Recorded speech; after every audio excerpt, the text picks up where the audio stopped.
Ouais, l'année 2024, ça a été une année extrêmement intense en travaux sur les lignes fines du territoire, le train du quotidien, puisque ça a été l'année civile complète des travaux sur Cambrai-Douai, qui va réouvrir au tout début de l'année 2025.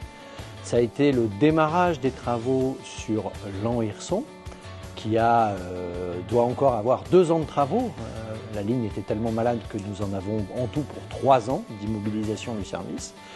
Et donc, nous préparons au moment où je vous parle Beauvais-Compiègne et nous avons continué en 2024 d'améliorer le réseau TER entre Beauvais et Haboncourt, le Tréport, une ligne qui avait déjà été rouverte il y a plusieurs années, mais sur laquelle il était nécessaire de revenir pour traiter des ponts qui étaient en mauvais état.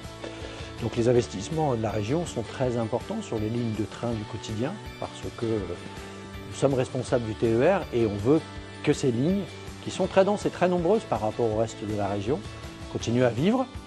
On a pour ça l'engagement de chaque année de plusieurs dizaines de millions d'euros.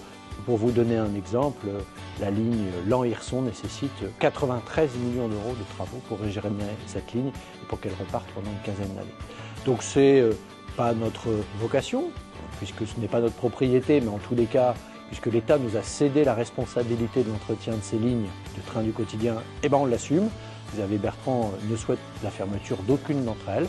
C'est pour ça qu'on les rénove petit à petit. C'est un chantier très long qui prendra encore des années, des dizaines d'années, tant les sommes sont importantes. Et la préparation des travaux au long cours, c'est généralement entre 3 et 5 ans, une opération de régénération d'une ligne.